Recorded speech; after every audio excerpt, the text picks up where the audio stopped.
Dharma. It's what we're meant to do. Because for me, Dharma's to define it, it's purpose, but it's not necessarily an action. It is all derived from who you are truly. Right. Who you're being. Yes. Right. So yeah, I mean, living your dharma is kind of does it feel like an antidote to the suffering that is created in that in between space? I 100% believe that. And I feel like if everyone was focusing on that, then we'd be in a lot better space because everyone would be holding the light for others and give permission for others to do the same. Welcome to Changing the Channel with Joe Garner, a show about shifting our individual and collective beliefs on what is possible for the future of humanity. As our understanding of how our reality continues to shift, we are at a point of reunification between science and spirituality. What does the world look like when we break free from the generational trauma that has kept most humans playing small for thousands of years and step into our full power as the co-creators of this reality? I always ask that you keep an open mind with this podcast. Ask yourself what resonates with my truth at this time and what does not. Respect your intuition, but see if you can get through the whole show because there might be that little nugget buried deep in the conversation that unlocks something for you.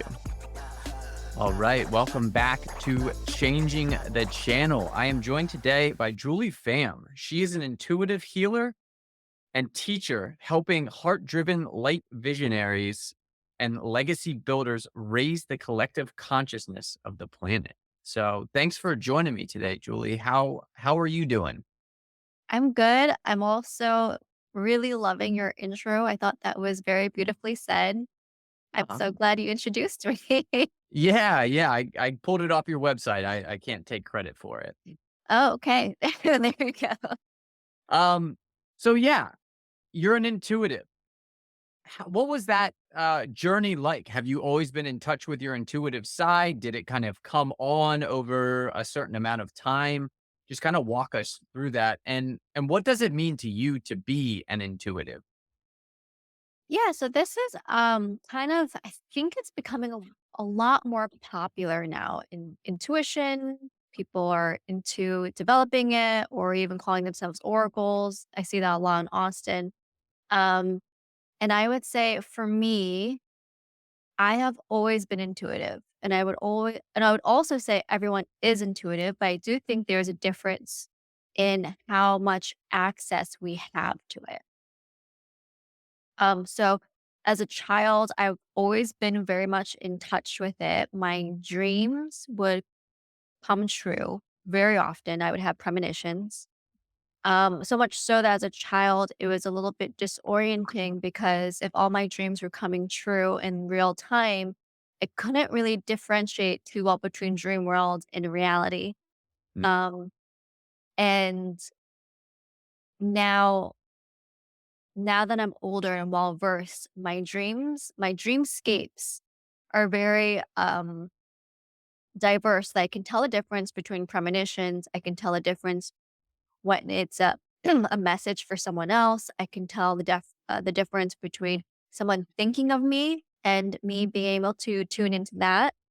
Um, so the inlet for me for my intuition has been dreams, and it's expanded to me being able to tune into someone's energy, their auric field, and seeing their blocks, what's coming up for them, their wounding. Um, and once in a while, I don't like to really focus on this, but I can see like what's forecasted in the future. But Mm. the reason why I don't like putting any attention to that because it always changes. And I think everyone's too future focused rather than being present with what is. Are you feeling a little bit stuck? Like you've been doing the work, but you're just not sure what the next steps are? Right now, I'm offering coaching through meditation and intuition to tap into your soul to get the hints about where your life is heading towards. What are the next steps for you? So if you're interested, check out the show notes and set up a time to just check. I've got a free 30-minute discovery call that you can sign up for. I look forward to hearing from you, and please feel free to reach out. Right. How do you tell the difference between a premonition, a message for somebody? Like, is it just a feeling or is it how the dream comes through?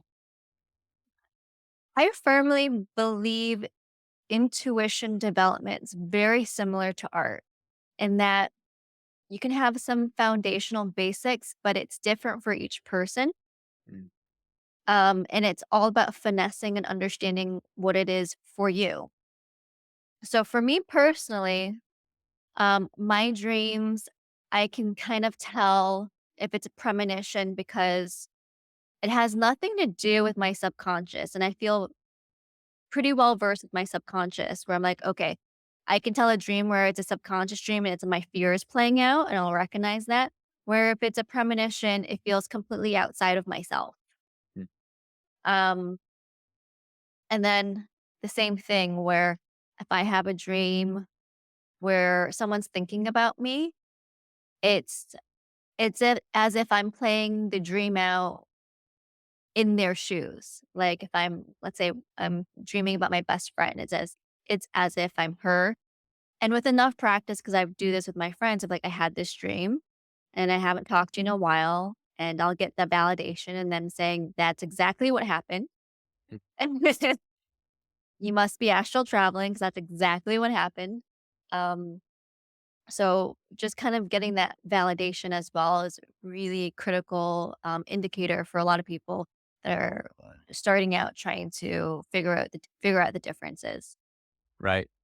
Do you have any energy practices that you do that um, help you kind of detach from other people's energy? Or when you go out in public, is there anything that you typically do just so you're not picking up on everybody's energy? And I know that can kind of get overwhelming sometimes.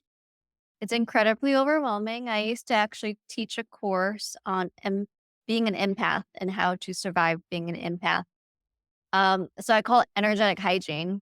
Um, and I want to give it that practical term because as much as we practice hygiene for everything else, so we also do have to do it with our energy. My practice is in the mornings when I shower, I like to not only just like cleanse myself physically, but I cleanse myself energetically and I'll put a bubble around me. And I also do it before I sleep as well. Mhm. The same. Yeah, before you go into the astral world again and Yeah. Just because I'm connect. such an open channel, things come through. I'm like, wait, I only want specific things to come through. Thank you. Yeah, I feel like that's a maturing of the empathic personality is, you start to understand, okay, I don't want all of this energy coming through me. So I have to kind of pick and choose. And again, there's tons of different energetic practices. I had a woman on who, I mean, only focuses on energetic hygiene. And that's what she basically does and teaches. And yeah, she brought us a whole bunch of different fun techniques and options as far as keeping your energy to yourself and keeping other people's energy out of your own energetic field, which for those who are experiencing this, I mean, that's very, very important. It's a part of almost your everyday life. Yeah, I love that you had someone on to talk about it at great lengths because there's a lot to talk about when it comes to that. Right. Exactly. Um, so you also deal a lot in karma and helping people remove karma, heal karma. So I'd love to get kind of like an in-depth understanding of what karma is, how it's being processed right now in the shift in consciousness, and what are some of the techniques that you help people kind of see past their trauma or get through their trauma or karma. Sorry. Yeah. So I first want to start with, as you said, like the definition. My definition has everything to do with when there is an action, there's a consequence and there's a response. Nothing about this good, bad, indicators. If you're a bad person, bad things will happen to you. If you're a good person, good things will happen to you. It has everything to do with a response to an action or a thought or any energetic input you're putting into the universe. Mm. Um, and I say that because people get caught up in the good and bad, and that ends up being about self-righteousness or virtue signaling or any of those kinds of things, but also about judgment because then you're in this space of determining what's good and bad. Um, and rather it's just about us playing out cycles and being aware of those cycles. So I like to kind of extract pattern recognition from karma and how we play out certain patterns from our programming or even from patterns from prior generations that we were taught or are embedded in our DNA. Um, so, in my work and what I learned with my intuitive insights is that I have an affinity for being able to identify people's patterns and how they're playing it out, whether it's something sometimes people come to me specifically for career and work, and they want me to identify where they're kind of plateauing, and I can see the patterns. And sure enough, it'll bubble over into their love lives, into their relationships. It's all the same things. They're all mirrors for us to see how we are in this cycle and how to break out of it so that we can be our more authentic selves. Mm. Hopefully, I answered that question.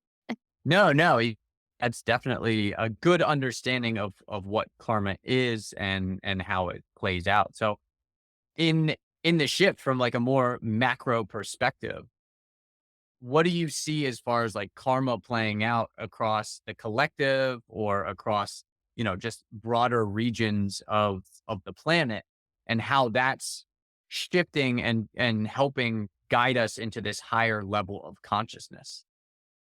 Yeah, so first I want to state that this is just solely my opinion. Um, and in my opinion, we are going through a huge shift right now. Um, we just moved into the age of Aquarius as well. So, what I'm observing myself and my opinion in it is that we are moving from a wounded masculine energy into a more balanced energy and more honoring of the feminine. What I mean by that is a more receptive energy. Mhm. Um, the wounded masculine has a lot of force and a lot of control, and the feminine energy has a lot more receptivity and holding space for what shows up and moving with that. So I'm noticing, I guess, a lot of dynamics too. It's like control versus freedom, assertion versus receptivity. It's all coming to kind of a head right now, and I'm kind of not kind of. I know that a lot of different kind of dynamics will play out, which will be interesting. Yeah, I'm interested if you would be open to kind of commenting on some of those dynamics that you see playing out like across the collective. Well, I think whenever there's a shift in general, I notice whether it's macro or micro, because I think they're the same as above, so below. Um, I notice that when there's a huge shift, sometimes the pendulum will swing far to the other side until there is balance.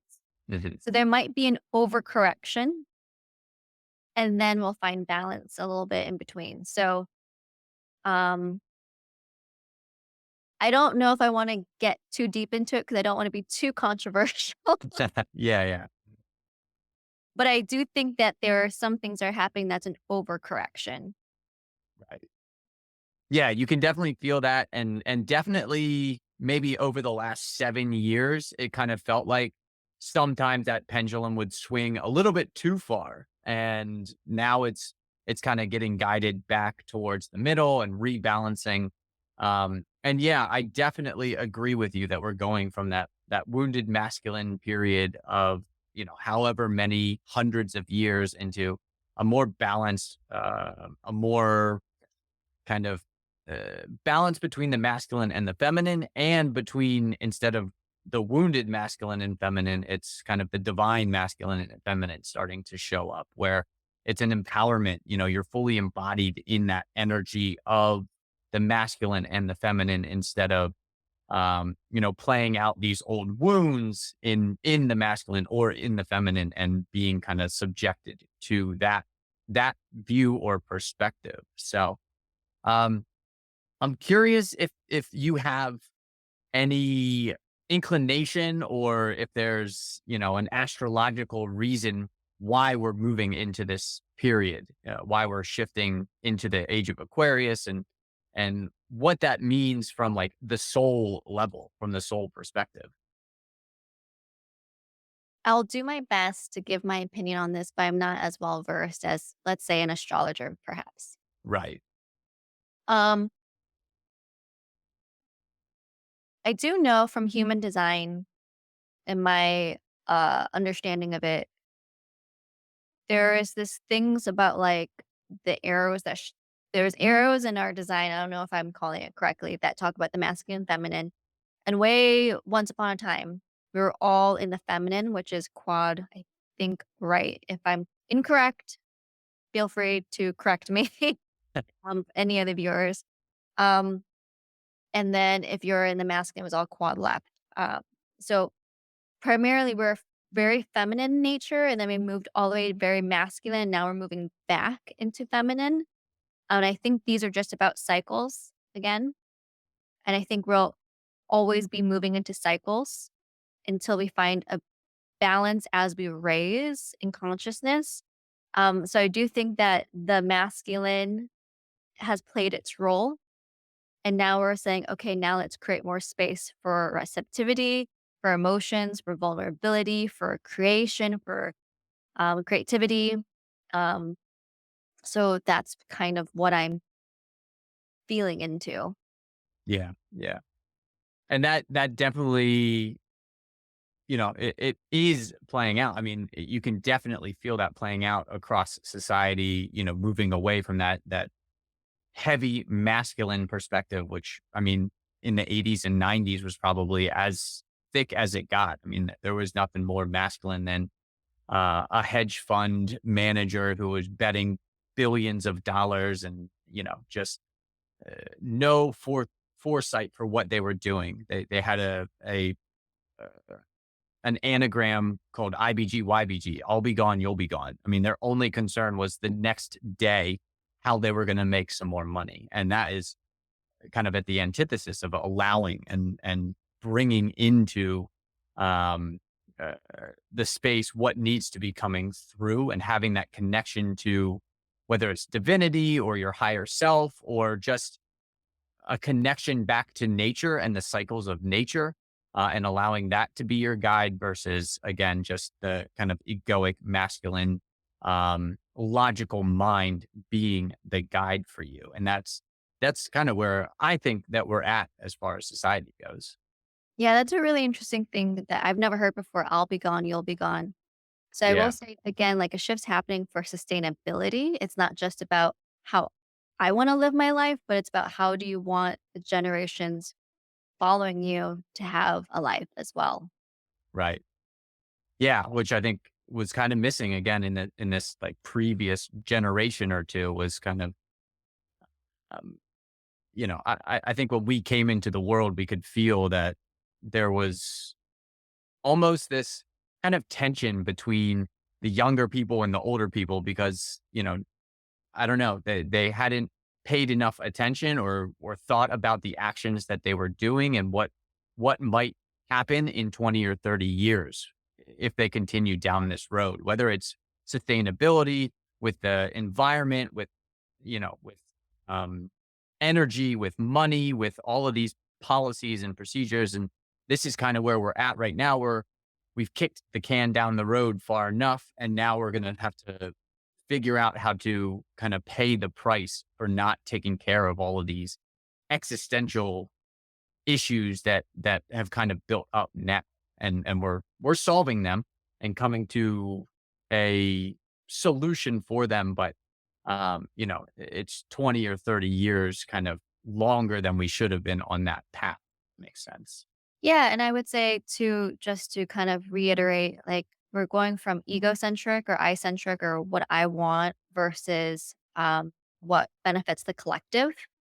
with that shift as well. So that's, I mean, I feel like we're still in the beginning phases of it, but it's nice to see that there are indicators moving us in that direction. Yeah, certainly. It does feel like it is like this kind of big shift and change, and we're right at that beginning. And all the wayseers, the soothsayers, the artists, they've been predicting this for a little bit now, talking about again moving into this higher level of consciousness. So you mentioned that it's going to kind of swing back and forth until we go to that next level of understanding. Um, do you see that happening in our lifetime, or is this something that, from your perspective, is further down the road? Do you have any insight into that? From my understanding, from what I've gathered, it is in our lifetime, the the really big shifts. And I will say whenever there are shifts, there will be tension. That's just kind of what happens. It's the birthing pains Mhm. um, of something new to happen, and also people or establishments that have been in power don't want to lose that. Um, so there will be a dynamic that's going to be like a back and forth. There will be tension, and I just like to call them birthing pains. Right. The walls of, you know, uh, the uterus kind of contracting and expanding and contracting until this new world is birthed out. Yeah, I mean it'll be good moments, high moments, and low moments that are hard and painful, but they're all part of the process. Right. And that's, from a soul level, that's why we incarnated during this time. Like we as a soul thought we could handle this birthing process, this process of birth of a new world, a new level of consciousness, a new level of understanding for humanity. And this is when you get into like why have we incarnated? Why did we come here?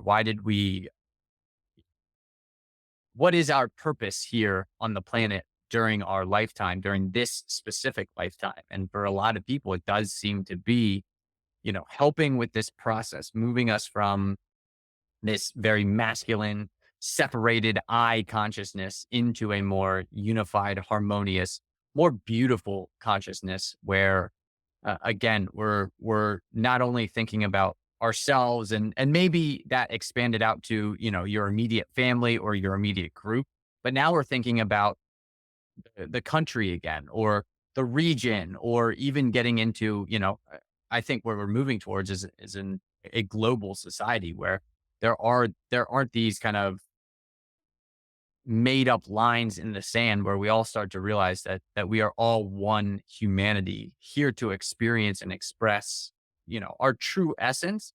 But that doesn't mean we have to be separated by, this is an American and this is a British or um, African or, any other delineation between what it is to be a human.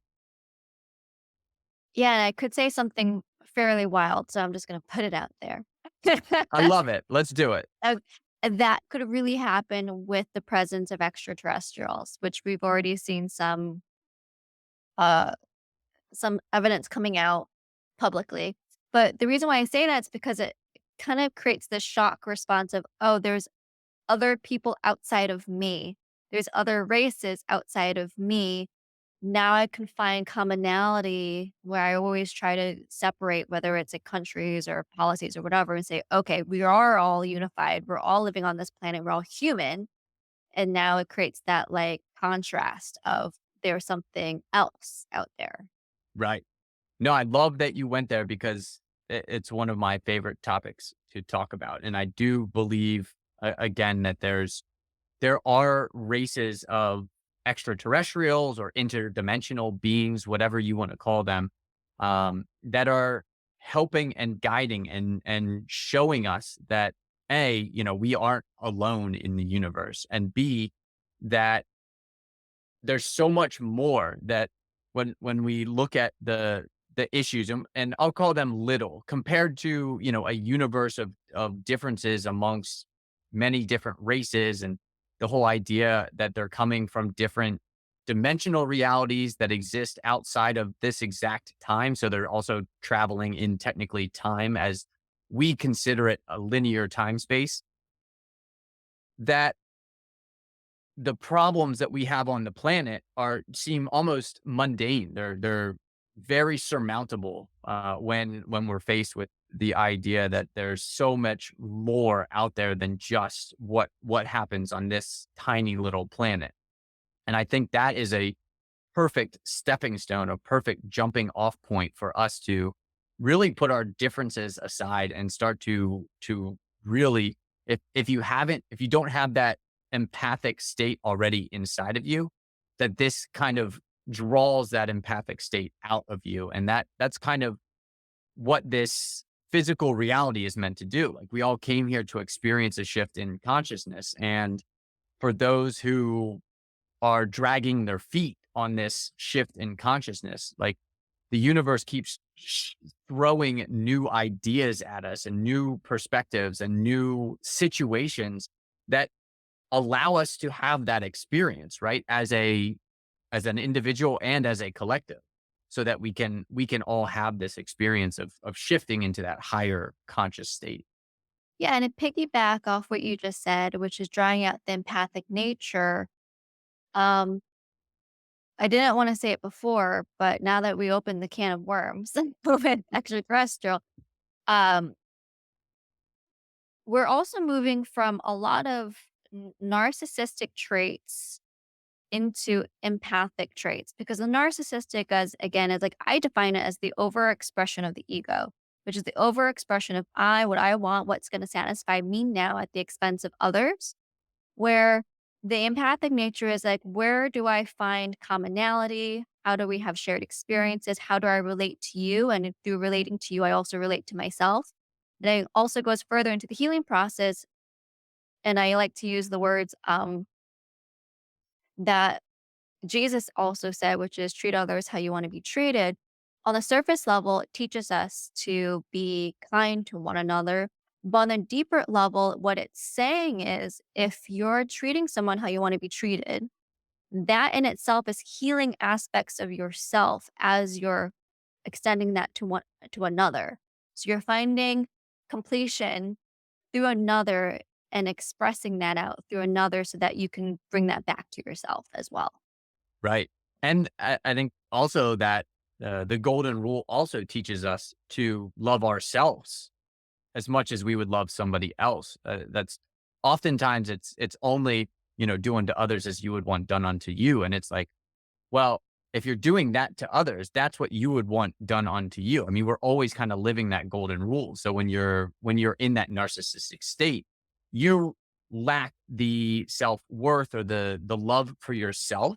So you're just doing unto others what you would want done unto you, which is something negative outwardly to somebody else because you don't feel the worthiness to have something good done unto you, if that makes sense. Yeah, yeah. It's about healing and then finding the love within ourselves to then be better for not just ourselves, but everyone around us. Right. So I love all the topics we've gotten into. I've got one more question for you. How do you navigate the waters of being an empath and being kind of, at the forefront of this transition while also still living in a world that is very much still in that old pattern, in that old belief system, kind of still in that ego mentality? That's a very good question. And I'm gonna be very honest, it's still hard. It's still very much hard. I oscillate between putting myself forward, but then also restricting back and hibernating because I don't know if the world's ready. Mm. I don't know if I'll be attacked. That's also like past lifetimes as well of being in that role. So it is really difficult. And I think it has everything to do with when you're confronting all of these aspects, which I recognize in my own healing work that's present. Like this is my own journey as well. That I focus on what is my authentic self? Who is my authentic self? And what does my authentic self want to express from there? And all of that in a nutshell is Dharma. It's what we're meant to do. Because for me, Dharma's to define it, it's purpose, but it's not necessarily an action. It is all derived from who you are truly. Right. Who you're being. Yes. Right. So yeah, I mean, living your dharma is kind of does it feel like an antidote to the suffering that is created in that in between space? I 100% believe that. And I feel like if everyone was focusing on that, then we'd be in a lot better space because everyone would be holding the light for others and give permission for others to do the same. Right. Which would be just such a beautiful world. And I say it will be a beautiful world because that is where we are moving towards. Regardless of what happens in the next 5 to 10 years, there will be this golden period that's coming where we're in this balanced masculine and feminine perspective. A lot of people call it like the golden era for humanity. This next 1,000 years of kind of balance between the masculine and the feminine, and this just absolute acceleration in the evolution of what the human is capable of. So, our DNA, more of our DNA coming online, starting to really build society around the idea that we're all equal, that we should all have fair access to everything in society. And just kind of continuing down that road. And again, not in like this socialistic perspective, but in just access and opportunity. That's what should be equal for everyone, is that access and opportunity to live your dharma, to truly embody who you were meant to be. And when we have everybody doing that, I mean, we have this direct connection with the divinity, with the higher perspectives of ourself from different dimensions and different understandings and different levels of reality. And when we're bringing that into this physical reality, it's like a painter painting with absolute precision. There's no missteps, there's no mismarks or any, like every piece of paint is exactly where it needs to go, and it all flows and operates perfectly together.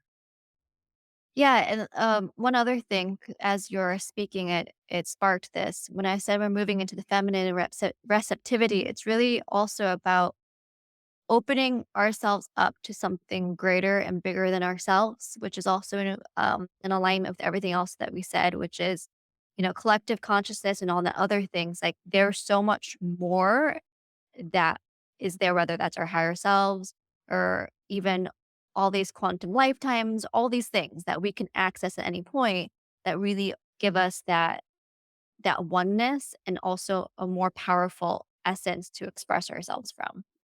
Right. Exactly. So beautiful. Well, Julie, this has been a wonderful conversation. I really enjoyed kind of getting into the nitty gritty. I'm glad we went to all the places that we went and got into all the expressions that we wanted to express. And it felt like a very aligned conversation. So I really appreciate you coming on today.